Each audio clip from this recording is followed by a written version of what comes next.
pa' aquí a charlar un poquito.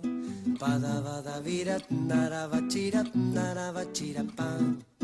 Vente pa' aquí, no me dejes solito. Padavadavirat naravachirat naravachirapam. Buenas noches, estamos en el programa de la Asociación Ragone, Tiempo de Derechos, Un Mundo Después, como todos los viernes de 9 a 10 de la noche por la señal del 10. En esta oportunidad vamos a tener una serie de invitados muy diversos, vamos a hablar de diferentes temas, estamos cargados de novedades en este día y me va a acompañar en el primer bloque una persona que ha estado muy comprometida con los derechos humanos y los crímenes de lesa humanidad. Yo les voy a presentar al doctor Fernando Chamorro, que recientemente hizo una denuncia contra un magistrado de Ciudad Judicial, el doctor Abel Fleming. Doctor Chamorro, muchas gracias por acompañarnos, bienvenido, los saludamos como siempre. Yo me acuerdo haberlo escuchado a usted en la oportunidad de la Noche de las Corbatas, cuando se festejó o se conmemoró en el salón del Colegio de Abogados, y usted estuvo muy molesto en esa oportunidad, porque más allá de las conmemoraciones hacen falta gestos donde uno ponga el cuerpo, como estos, ¿no? Y quisiera preguntarle qué es lo que usted ha denunciado sobre el magistrado Abel Fleming. Bueno, sí, yo también me acuerdo de ese día, todavía conservo la distinción del Colegio de Abogados por la dedicación a los derechos humanos. Y en ese momento creo que lo puse de resalto, o a lo mejor no se entendió bien porque estaba bastante emocionado, que no correspondía que nos den a los abogados una distinción de esa naturaleza, porque eso forma parte de nuestra convicción, de nuestros estudios, de nuestra forma de ser, y no hacer lo posible en defensa de los derechos humanos significa claudicar de nuestra propia personalidad. Pero en base a esas mismas convicciones y en base a la distinción del Colegio de Abogados, lo había impugnado al doctor Abel Fleming en el cargo para el que lo propuso el Poder Ejecutivo. Abel Fleming se desempeñó como policía en los últimos tiempos del proceso, policía, según dice un ex compañero de él, y según he podido ver en su propio legajo. Ahora, en la impugnación al Senado, yo le pedí que soliciten los dos legajos de Abel Fleming, tanto el del Poder Judicial como el de la policía, y que me corran vista nuevamente porque no los pude ver íntegramente a ninguno. Y estoy casi seguro de que en el Poder Judicial no constan los antecedentes policiales de Abel Fleming, lo que es una falla gravísima. Hace poco impugnaron a un funcionario nacional por alterar sus antecedentes para ocupar un cargo. ¿Usted lo conoció a Abel Fleming en los 70, 80? En esa época lo conoció cuando comenzaron, digamos, sus carreras de abogado, su crecimiento profesional. Creo que no, pero tiene como 10 años menos que yo, así que debe haber venido por detrás. Y además he visto en su legajo que el jefe de policía lo felicitaba por sus condiciones especiales para utilizar la ropa de civil en el desempeño de funciones. Vale decir que estaba actuando en medio de la comunidad como un policía vestido de civil sin que uno pudiera identificarlo, que pertenecía al cuerpo. Cuando le vi resoluciones totalmente irregulares en el Poder Judicial, y al enterarme de que integra todo un grupo de ex oficiales de la policía que están incrustados en el Poder Judicial, Albarracín, que era oficial en Metán, Abel Fleming, que era oficial también en la Central de Policía, Alberto Fleming, que era oficial en la Central de Policía, Dubois Fleming, que fue del 72 al 83, primero fiscal de instrucción y luego juez en Tucumán, donde hubo una cantidad impresionante de centros clandestinos de detención. Doctor Chamorro, y entre todos esos nombres, puede citar también a Raimundo Sosa, un abogado muy conocido del medio. También era Raimundo Sosa, abogado de la policía.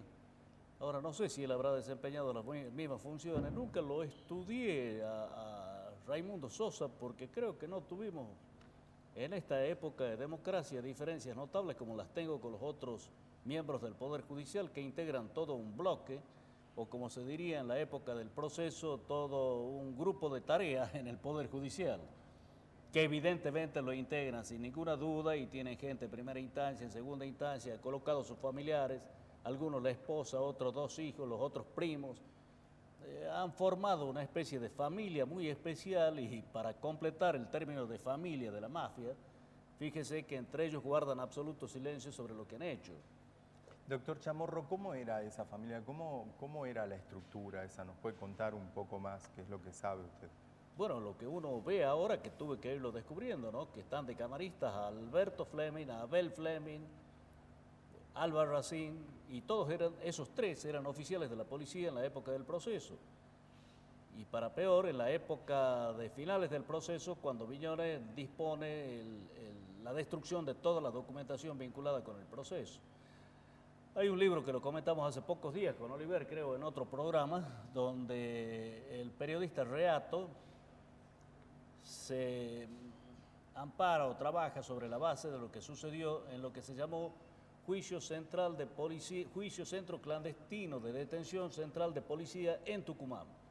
Se juzgaba originariamente en los casos de 23 desaparecidos en la Central de Policía, y le aclaro que era uno más de los centros clandestinos de detención, porque en la misma capital había algo más de 20 centros clandestinos.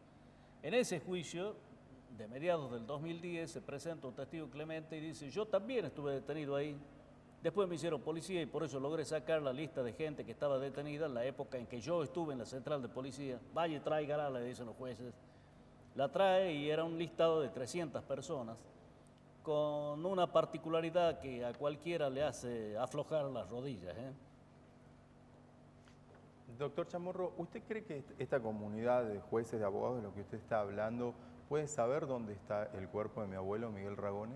Creo que sí. No se guarda ningún secreto, especialmente entre los Porque colegas. hasta ahora, digamos, siempre en el juicio que tuvo lugar el año pasado, lo que se había perfilado es que la comunidad policial sabe fehacientemente dónde está, pero nunca se había pensado que una comunidad de jueces, unas personas muy específicas dentro del Poder Judicial provincial pudiera saber algo de eso. Es que especialmente yo creo que se encargaron, por eso es que no pone el relieve Abel Fleming en su legajo del Poder Judicial, a menos que lo haya completado en estos días, no pone el relieve su actuación en la policía. Y entre ellos rige un pacto de silencio, sin ninguna duda. Por eso es que no hablan en los juicios. Hubo muy pocos casos de personas arrepentidas, por ejemplo, de Silingo, que le narra a Berbisky los antecedentes de sus amigos en la Marina y lo que él creía que era actuación correcta, y termina convenciéndose de que eran delincuentes, que eran delitos todos los que ellos cometían, los vuelos, acuérdese del libro de Berbisky. Pero aquí en esa comunidad de gente que estuvo en la central de policía, doctor, puedo apostar el 99 contra el 1% de que esa gente sabe perfectamente dónde están los desaparecidos, del mismo modo que saben dónde está Bustos, o los últimos restos de Bustos, o qué hicieron con Bustos, si lo cremaron y lo hicieron desaparecer del todo. ¿Usted cree, doctor, que tendrían absolutamente la misma responsabilidad que los policías que asesinaron a Miguel Ragone? Quiero decir, no se puede pensar en que fueran abogados medianamente progresistas que hubieran sentido miedo, o usted lo ve como parte de una complicidad que se benefició con la dictadura muchísimo después, como tanta gente. Sin duda, yo creo que eso del miedo era muy relativo. Los que teníamos miedo estábamos escapando y no sabíamos si saliendo a la mañana de la casa volvíamos a la noche. Doctor Chamorro. Estos no, ¿saben? Lo único que hacían es tirar la mano para cobrar el sueldo, y cobraban el sueldo por el trabajo que desempeñaban, por la apariencia del desempeño de funciones normales en el Poder Judicial, como era Dubois Fleming, o en la policía, como era Abel Fleming, como era Alberto Fleming. Yo creo que esa gente conoce perfectamente dónde fueron a parar los desaparecidos y participaron de la destrucción de documentación que se ordenó por Viñones unos 6 meses antes de las elecciones del 83, de las elecciones donde su abuelo resultó elegido. Doctor Chamorro, realmente los nombres que usted está mencionando son nombres muy importantes, es gente con la que yo he hablado en muchas oportunidades. Realmente me sorprende, digamos, creo que es sorprendente, y creo que es muy positivo que alguien del foro de abogados locales pudiera decirlo. Yo nunca voy a dejar de olvidar cuando hubo más de 60 y pico de impugnaciones, cuando había que buscar un juez para hacer el juicio oral. Entonces creo que hay que avanzar. Quiero un poco, nos queda muy poco tiempo, cerrar y redondear con una pregunta. Hay una comunidad de jóvenes abogados, doctor, que usted los ve a diario en el colegio de abogados, que los ve transitar en la profesión en un montón de ámbitos. Y muchos de esos abogados, digamos, idolatran a figuras como Raimundo Sosa, idolatran a figuras como de abogados que se han enriquecido a partir de una ética muy poco deseable. ¿Qué les podría decir a esos jóvenes abogados? Bueno, los jóvenes abogados yo creo que hay para los dos lados. Hay gente que está dedicada a la defensa ardorosa de los derechos humanos y que es muy joven. El otro día estaba en un programa de televisión con un muchacho que debe haber tenido 2 o 3 años de vida cuando a mí me hacen volar la casa aquí en esta ciudad. Pueden entender muy poco, entienden porque reciben los relatos, entienden porque ven los libros, entienden porque conocen a los familiares de los damnificados, pero no vivieron esa época terrible del terrorismo de Estado, de lo que yo llamo la más sangrienta dictadura de este país. No hubo otra, no hubo otra con esos alcances. Y cuando usted más penetra, más reacción siente, más asco es el término hacia los que practicaron. Y en ese libro de relato, Videla, que hace una especie de confesión, dice: participaron los que quisieron, no lo obligamos a ninguno. Así que los que estaban adentro permanecían porque querían. Los que estaban en la policía, los que estaban en el Poder Judicial permanecían porque cobraban y guardaban silencio sobre lo que veían y tenían que hacer. Esperemos, doctor, que voces como la de usted se sigan potenciando con la importancia que tiene que un abogado del medio local pueda decir y sostener esto. A mí realmente me merece muchísimo respeto. Yo quiero agradecerle la presencia de usted en este programa hoy día y lo esperamos en próximos encuentros para seguir hablando del tema. Sí, con el mayor gusto estaré y yo creo que es una tarea importante la que usted desempeña, Pequeño, porque hay que cerrar de alguna forma la etapa esa durísima de aquella vida y no se puede dejar que estén deambulando personajes que lucraron con esa época, con el sufrimiento de tantas familias. Hay miles de familias que todavía esperan que suene el teléfono con la voz del hijo, del padre, del hermano, que aparezca en algún lado. Y ellos saben, este no va a aparecer, este tampoco y este tampoco, porque están allá, allá y allá. Así es, doctor. Verdad, memoria y justicia. Debería cumplirse y debería cumplirse por el gobierno provincial también. El gobierno provincial le va a hacer homenaje a su abuelo. Capaz que hacen en el museo la casa de su abuelo, le van a hacer una estatua enorme, le enviarán los sentidos pésames, pero nombran a los personajes que sin duda saben dónde está su abuelo.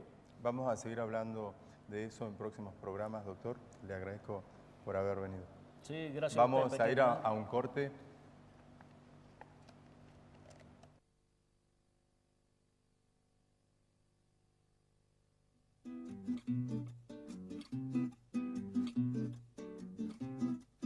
Vente pa' aquí a charlar un